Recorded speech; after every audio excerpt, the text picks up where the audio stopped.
Hello Alteneu friends, this is Bibi Cameron and today I'm going to be sharing an idea to add acetate borders to cards or to any other paper craft project. As a card design, this eliminates all the guessing. All you have to do is to partially cut the card base in different ways, as I'm going to be showing you here. It could be a top fold like these two cards here, or maybe a side fold card. And you can also create these cards in many different sizes. I have here different cards I made using this idea, also using supplies from the latest Alteneu release. And for today, I'm going to be featuring this set here that is called Playful Flowers. The stamp set includes 16 sentiments. They are very beautiful, and also two large floral clusters. Perfect for this card design, because the coordinating die set includes the outline of those images and also die cut words that we can use for the cards. For today, I'm going to be using the stamp wheel, and instead of adding the cardstock on top of the pad of the stamp wheel, I decided to add a sticky mat that will add a little bit of cushion to the stamping. I'm using Nina Solar Crest 110 pounds cardstock and also Memento black ink, because I'm going to be using alcohol markers to add color to these images.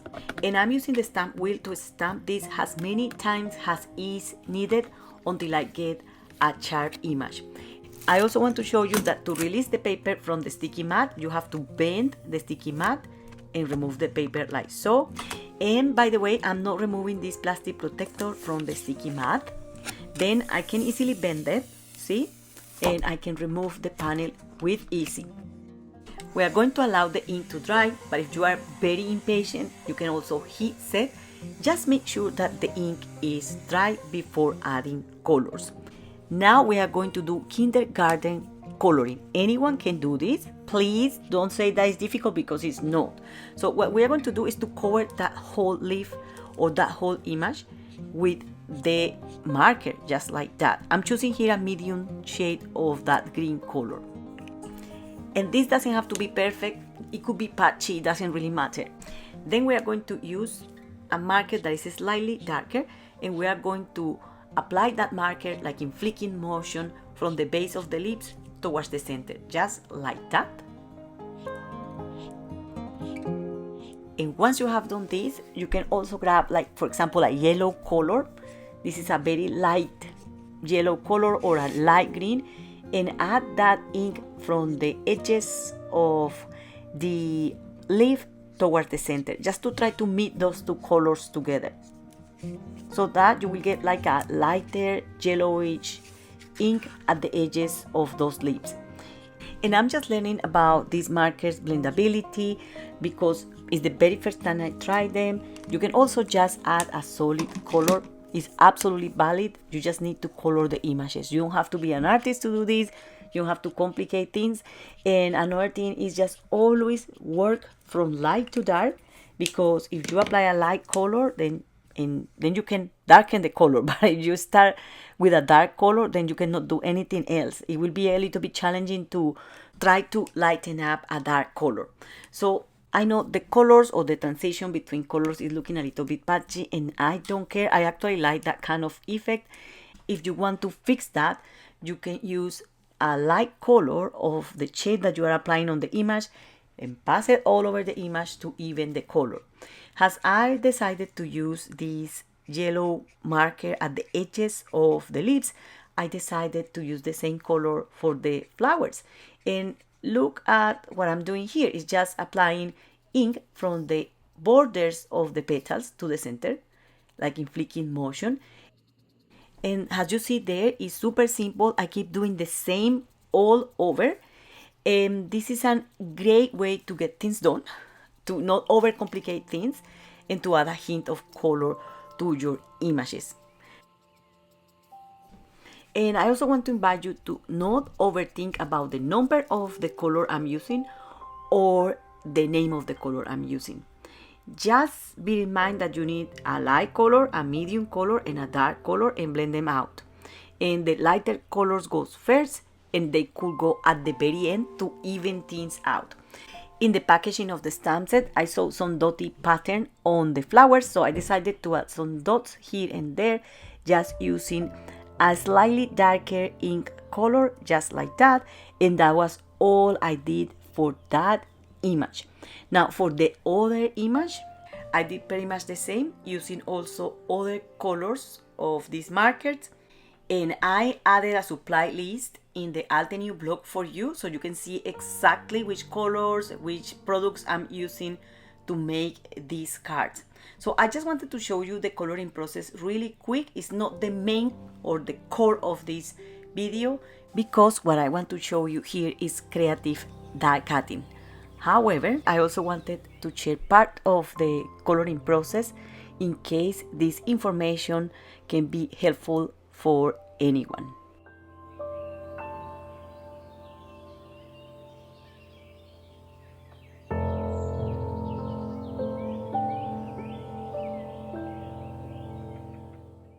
After adding colors to these images, we need to die cut them.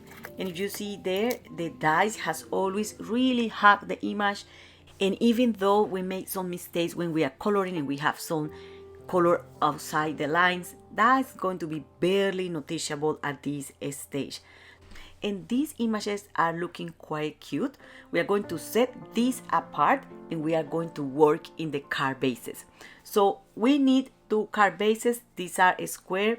One is 5.5 inches by 5.5 inches, and this one here is 6 inches by 6 inches. And having the image is important because it's going to provide a visual of where we have to cut that panel. I want to cut this corner here.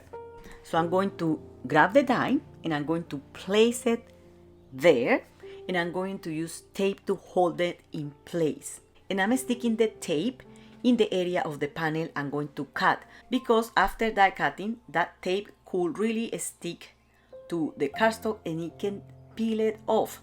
So I'm just adding the tape in the area we are not going to be using. Now to die cut the card base, I want you to use a self-healing mat instead of one of the cutting plates. This one here is full of marks, and those marks tend to transfer behind the cardstock, and we don't want that. Here we can cut this in different ways. We can do a straight cut or a diagonal cut. In a standard die cutting machine like this one, we can only do straight cuts or straight edges. If we want to cut this in a diagonal, we will find many problems, and even if you fold the card base, it's not going to be possible to create that diagonal cut. And if you see there, the cardstock is out of the platform. It's not possible, guys. So we are going to need a large format die cutting machine to do this, or to create this specific card design. So this is an 8 inches cutting machine, and here I also have a self-healing mat. This is an A4 standard self-healing mat that will allow me to have a smooth backing panel, no marks on it. And now I'm going to use smaller cutting plates to create that diagonal cut. So I first use a standard cutting plate, but it's not small enough to be able to do that. So I just grab another one that I have in my stash, and it's this one here that measures 6 by 6 inches. The most important thing is to cut a clean edge. And I don't know how to explain this, but if you cut, for example, there, you will have partially the leaf and the flower, and that's not good. You need to cut the whole crannies or the indentation of that shape to be able to create a beautiful edge. So I actually need to cut this shape here, and it's not even a diagonal, it's like a angle. If you see there how I'm placing that plate is a strange angle that I could never get cut in a small format die cutting machine.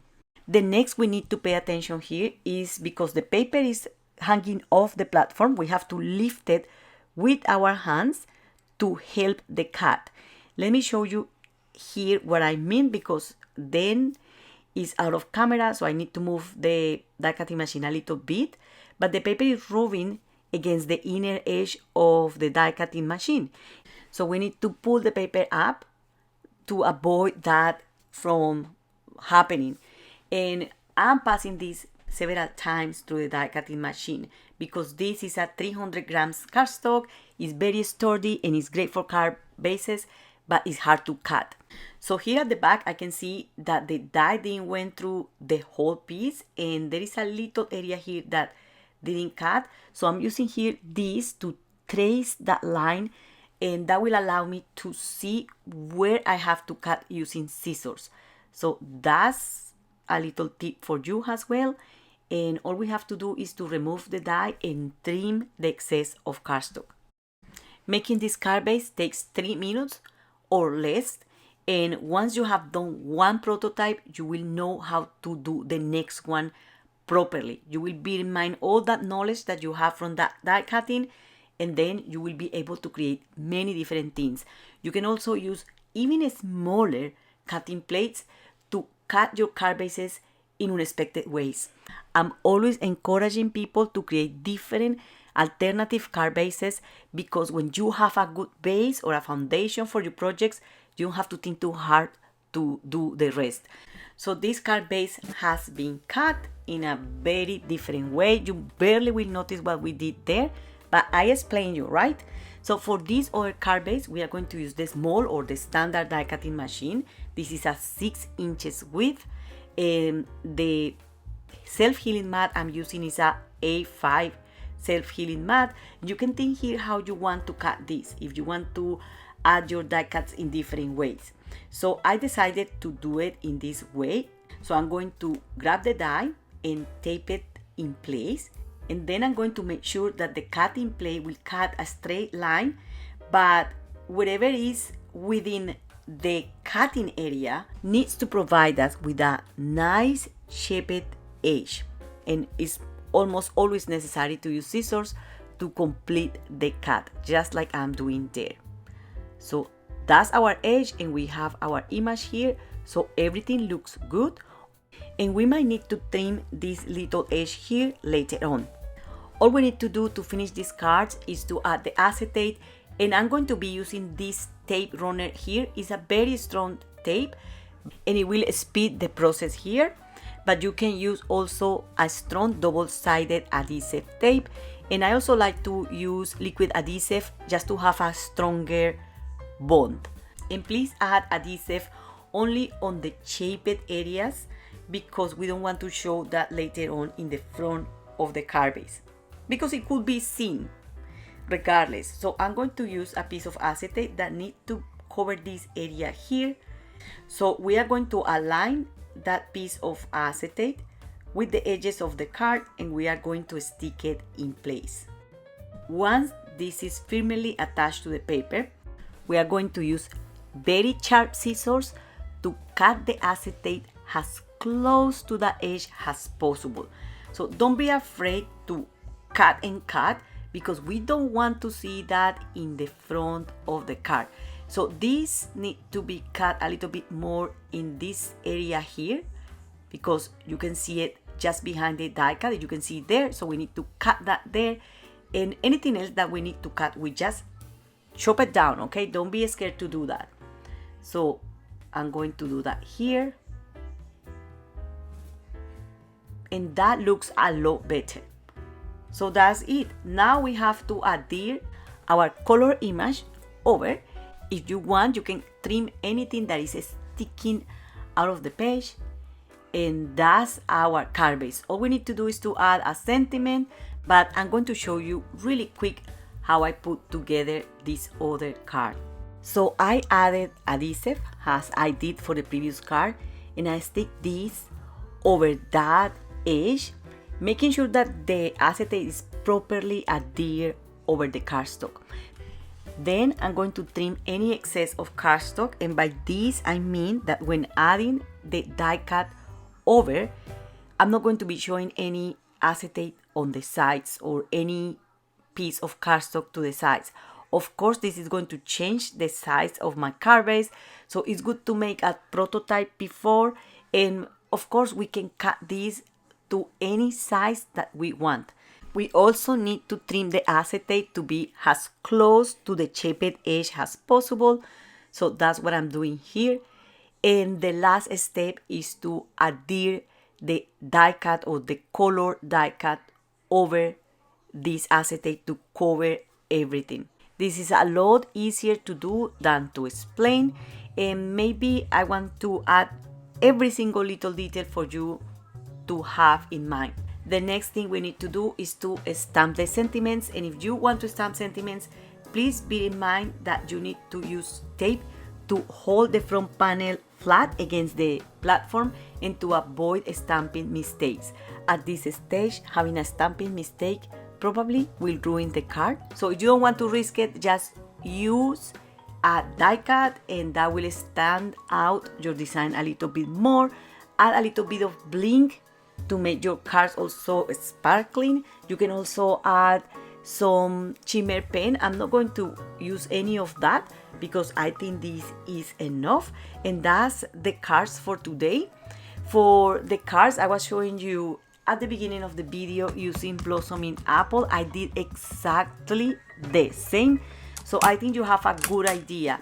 However, I wanted to show a little bit more of that set because it's absolutely gorgeous, and the difference with that set and this one is that we are not going to be stamping the image, but we are going to be printing the image using a better press. And the better press is basically this platform here that will allow you to use inks. You can use different inks to transfer that image from the plate to the paper, and for this panel here I use Altenew black permanent ink, and for this one here I use better press black ink. And then you can just apply inks through stencils or with different mediums. So that's pretty much the idea I want to share with you today, is to add this kind of borders to any project. These are just samples. So that's all for today. I hope you enjoyed this video. Do not forget to subscribe to this channel or to visit the blog to find more ideas and inspiration. Thank you very much for watching and happy crafting. Bye!